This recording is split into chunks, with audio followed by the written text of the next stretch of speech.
Mga idol! Good morning. Good morning mga idol. Nakita ko yung yung vlog ni pinupost ni Ronron vlog. Ako yung nasa nasa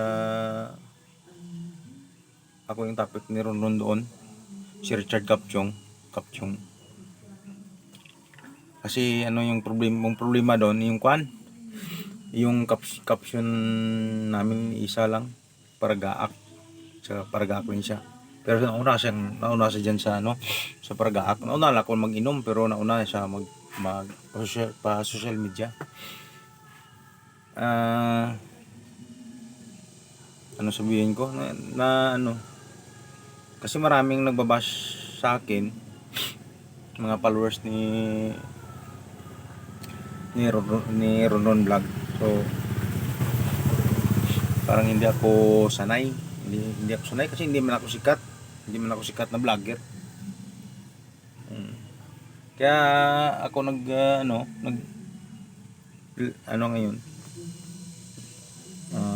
para sa mga nagbabasa sa akin, pasensya na kayo kasi hindi ko man alam na bawal yung isang caption, yung paraga. Yung sa akin lang naman is yung magpasaya ba ng mga manonood. Yeah, pero nagkontak na kami ni Ronron Vlog.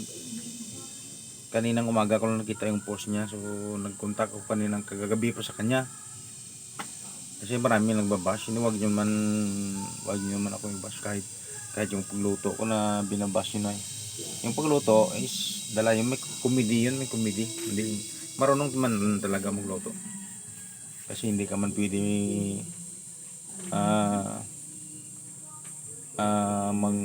magkapamilya na hindi ka marunong magluto.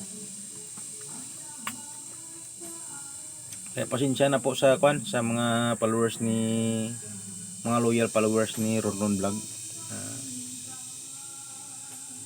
Tsaka yung mga followers ko rin, salamat din kasi patuloy kayong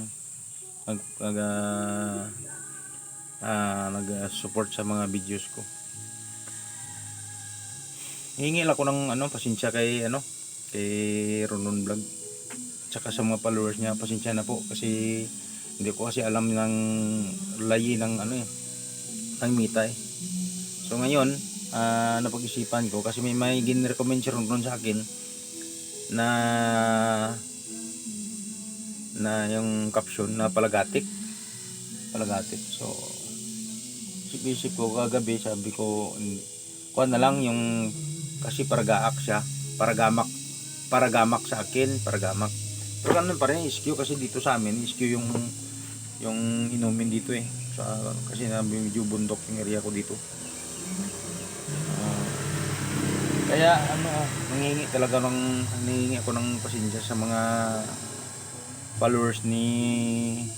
mga loyal followers ni Ronron. Tsaka yung mga nagbabash sa akin,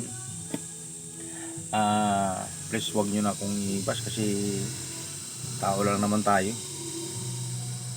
Hindi ko man kaya hingi po ako ng pasensya sa mga followers ni Ronron Vlog, sa mga nagbabash sa akin. So nakakaya naman na binabasa ko na hindi pa man ako sikat. Wala pa nga tayong sahod.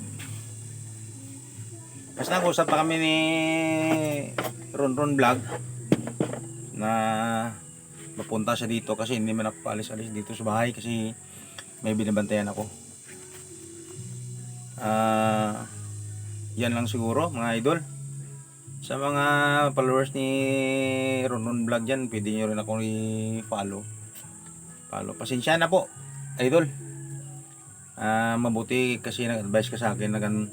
So, hindi man yan malayo si Ronron, sa tapas siya, ako sa dao ko eh.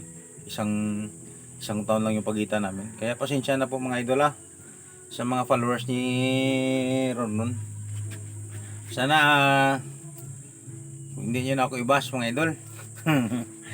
Kasi gusto ko lang magpasaya sa mga tao na nanonood eh. Hindi na ano man alam ko yan sa kay Mita Nalayi. Tsaka yung mga akala ko kasi yung kwan eh. Kahit ano lang yung caption mo eh, pwede. Marami ako nakita para sa iba na mga vlogger parang parehas din. So, yun lang, pasensya po sa mga followers ni Ron. Saka mga loyal followers ni Ron. Pwede nyo rin ako i-follow idol para may makita rin kayo na kung iba kasi yung kuan ko, yung content ko. Kaya salamat po, pasensya na po. Iba na yung sa akin mga idol at saka sa mga followers ko iba na, hindi na po kuan, hindi na po paragaak. Ano na ng paragamak na. Paragamak. Salamat mga idol, hanggang dyan na lang po.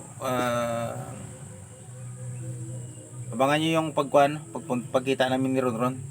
Abangan nyo po yung pagkita namin ni Ron. Hindi pa naka-schedule pero papunta siya dito. Tsaka sana makita niya tong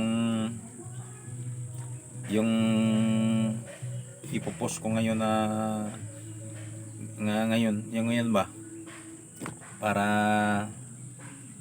ma-share na rin sa mga followers niya na ganito yung ginawa ko. Salamat idol nag-advise sa akin. Salamat. Regards nga pala yan kay Kwan. In-regards siya ni Yado ko, ni Posin. Yado ko yan si Posin yung sundalo, Yado ko yan. Salamat and God bless sa ating lahat. Bye bye.